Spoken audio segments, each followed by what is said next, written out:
아침마다 말씀으로 밝은 빛을 채우네. 지금 상황이 어떤 분위기에서 이루어지고 있느냐 하는 것은 뭐 우리가 내 성경을 쭉 읽고 있으니까 아시겠지만, 야곱은 삼촌이 없을 때 이제 가족과 재산을 가지고 나왔습니다. 나와서 한참 걸어왔습니다.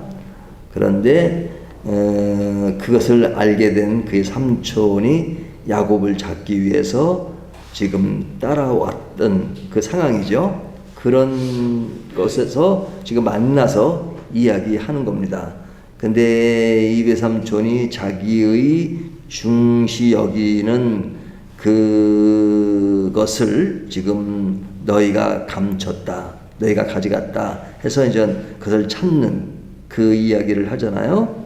근데 그것을 야곱은 지금 가져온 것을 알지 못하고 지금 아주 담대하게 지금 그것을 가졌으면 뭐 그 사람은 죽을 것이다 하면서 얘기합니다. 하지만 라헬이 이미 그것을 가지고 숨기고 있는 상황인데 라반이 발견하지 못했을 뿐이죠. 자, 이 상황에서 지금 이야기하는 것인데, 이때 지금 야곱이 라반과 함께 20년을 보낸 세월에 대한 그 부당함, 그것을 지금 토로하는 것입니다.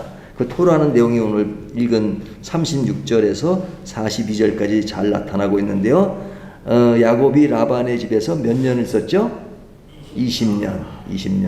그 딸들을 위해서 14년, 그리고 6년 해서 20년을 있었는데, 이 라반이 굉장히 계산적인 사람이고 욕심이 많은 사람이죠. 그래서 그 밑에서 야곱이 양떼를 지키느라 낮에는 더위에 밤에는 추위에 시달렸다. 이것은 내가 거의 8시간만 일한 것이 아니고 진짜 밤낮 일만 했던 그 모습을 이야기합니다. 그리고 이제 그 양 중에서 도둑을 맞았거나 또는 뭐 여러 가지 없어지고 그런 것은 야곱이 다 변상을 해야 되고 하는 어떤 그런 것. 그러니까 그 외삼촌의 성향으로 보면 본인은 진짜 아무것도 가지지 못하고 나올 수밖에 없는 그런 상황을 이야기하는 겁니다. 그러니까 이런 이야기를 쭉 하는 것은 마음에 상처되는 그것을 다 토로한 것이죠. 그러니까 아내를 얻기 위해서는 며칠을 보낸 것 같다고 성경은 이야기지만, 실제로 그 안에서 겪어야 했던 야곱의 행동, 야곱의 삶, 이것은 굉장히 어려웠던 것이죠. 힘들었고, 그리고 거의 노예생활 같이 그런 시간들을 보냈던 겁니다. 자, 그런 이야기에 라반이 크게 답변을 못하는 이유가 뭘까요? 자기의 잘못을 깨닫고 그랬다, 그거보다는 지금 오늘 본문에 보니까 라반이 하나님으로부터 이야기를 들은 것이죠. 쫓는 과정에 하나님이 그 야곱을 건들지 마라 하는 그것이 그의 마음속에 깊이 자리 잡고 있기 때문에 함부로 할 수 없는 것. 지금 야곱을 찾으러 왔을 때는 어떤 일을 해야 될지 모르는 그런 굉장히 좀 분노에 찬 모습이었지만, 그러나 하나님이 말씀하신 것 때문에 그는 야곱이 하는 말에 뒤로 물러설 수밖에 없었죠. 자, 그래서 이젠 그런 이야기 가운데 라반은 이젠 야곱의 행동을 받아들이고 화해의 모습을 가집니다. 그러면서 이제 서로 협정을 하게 되는데, 서로 평화롭게 지내자. 그리고 야곱과 언약을 맺습니다. 이것이 라반에게는 조금 좀 원치 않는 그런 것이 있지만, 그러나 하나님의 뜻에 순응하는 모습이 필요하기 때문에 라반과 야곱은 이제 언약을 맺습니다. 그 언약을 맺는 이야기가 이제 뒤에 쭉 나오는데, 여기에는 그 야곱과 라반이 돌 무더기를 쌓아 언약의 증거로 삼습니다. 그래서 서로 해치지 말고 경계선을 넘어 공격하지 말고 하나님을 증인으로 삼아 평화를 지키자 하는 그 언약을 맺는 것이죠. 근데 이제 그 언약을 맺을 때 그 지역 이름 또 그곳에서의 이름을 정합니다. 그 이름을 정하는 것이 47절 보면요. 라반은 그것을 여갈사두라고 불렀고 야곱은 그것을 갈르엣이라고 불렀으니 그러죠. 자, 이것은 왜 이렇게 다르게 부르냐? 라반이 다르고 야곱이 다른 것은 라반은 지금 어디 사람이에요? 하란 사람이잖아요. 그러니까 아람어로 지금 여갈사두라 하고 야곱은 시브리어로 갈르엣이라고 부르는 거죠. 그러니까 뜻은 같습니다. 증거의 무더기란 뜻이에요. 증거의 무더기.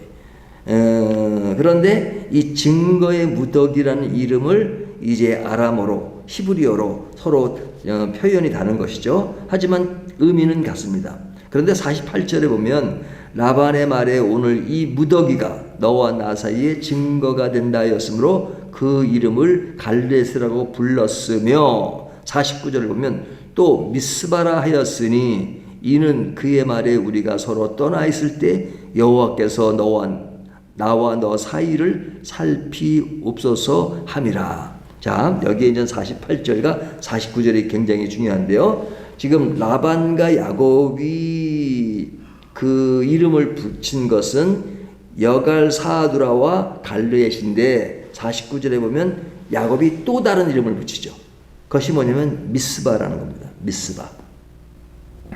자, 그러면 이것이 이제 서로가 언약을 맺는 증거의 무더기라고 했는데 지금 돌을 쌓은 것입니다. 돌을 갖다 쌓을 때 한 개의 돌이 아니죠. 한 개의 돌이면 쌓는 게 아니라 그냥 하나의 돌 가지고 이렇게 딱 놓는 거지만 이 돌을 쌓고 쌓는 겁니다. 우리가 이제 뭐 여행 같은 데 가보면 이렇게 사람들이 이제 돌 하나씩 쌓아가지고 뭐 돌탑도 있고 그러잖아요. 그것처럼 쌓는 겁니다. 그래서 이 뜻이 증거의 무더기라고 했는데, 자, 이 증거라는 것은 하나가 아니라 돌로 쌓였다는 것은 증거가 많다는 거죠. 예? 증거할 것이 많다. 그러니까 우리 사이의 증거는 딱 하나의 사건으로만 얘기하는 것이 아니라 너무나도 많은 증거가 있다 하는 거죠. 그래서 무덤이 아니라 이 돌로 싼 그것이 되는 겁니다. 그러니까 돌 무더기가 되어서 이젠 서로의 증거가 많았다 하는 겁니다.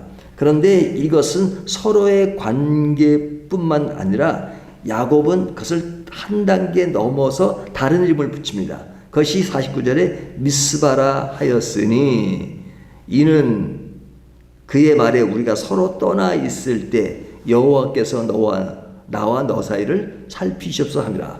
자, 여호와께서 야곱을 살피신 것이 뭔가요?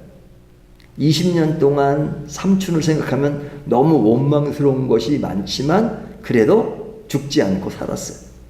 그리고 지금 나올 때 굉장히 많은 재산을 가지고 나왔죠. 재산뿐만 아니라 라반에게 가장 중요한 두 딸을 아내로 삼았어요. 그 두 딸을 통해서 낳은 아들, 뭐 거기 또 여종까지 끼었으니까 그 아들들이 많아요. 아들, 그 다음에 딸도 있고 그 다음에 아내, 종 있어요. 그뿐만 아니라 재산도 많죠. 재산은 뭐예요? 그 당시는 재산이라는 동물이잖아요. 근데 이 동물을 삼촌이 쉽게 내주는 사람이 아니에요. 그래서 야곱이 깨를 낸 게 뭡니까? 반점이 있는 거, 반점이. 예? 근데 실제로 양에서 반점으로 나오는 것이 쉽지 않대요. 근데 그 반점이 나오니까 라반이 또 그 반점이 나오는 것도 아까워가지고 또 얼룩 반점, 또 그걸 더 축소시킨단 말이죠. 하지만 그것에서 이제 뭐 야곱이 했던 그 일이지만 사실 그것 때문에 뭐 그런 것보다 하나님이 그렇게 해주시니까 된 거죠. 그러니까 하나님이 그 아주 욕심이 많은 라반의 것을 야곱에게 가도록 얼룩점의 양들을 많이 태어나게 하신 것이죠. 하나님이. 그러니까 재산에 대해서 굉장히 예민했던 라반에게 야곱에게 갖는 것은 하나님의 전적인 은혜죠. 하나님의 전적인 은혜죠. 지금 상황도 지금 라반이 사실은 야곱을 쫓아온 거잖아요. 일주일 동안이나. 그런데 하나님이 그를 손대지 말라.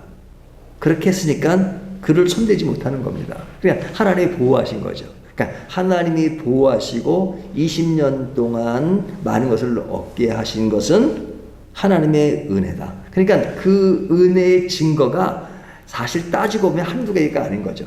한두 개가 아니라 증거의 무더기가 되는 겁니다. 증거의 무더기.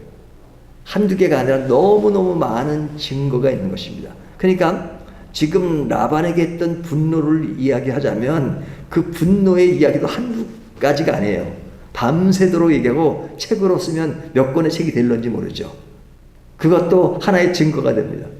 하지만 그런 어려움도 글로 남기면 엄청 많겠지만 또 다른 한편으로 하나님이 지금까지 보호하시고 지금 많은 재산과 가족을 데리고 다시 자기의 고향으로 귀향할 수 있는 그것도 다 따지고 보고 그 안에 하나하나를 뜯어보니까 이것이 뭐예요? 하나님이 야곱을 사랑하시고 그리고 하나님을 인도하시고 그 인도하셨던 내용이 돌 하나로 끝나는 것이 아니라 증거의 무더기가 되어서 너무나도 많은 것을 이야기할 수 있는 그런 상황이 됐다. 그래서 그것을 보면 이름이 두 가지인 것입니다. 하나는 갈르엣, 그렇죠? 어떤 인간과 인간 사이의 언약을 맺은 것의 증거의 무더기로 할 말이 많은 겁니다.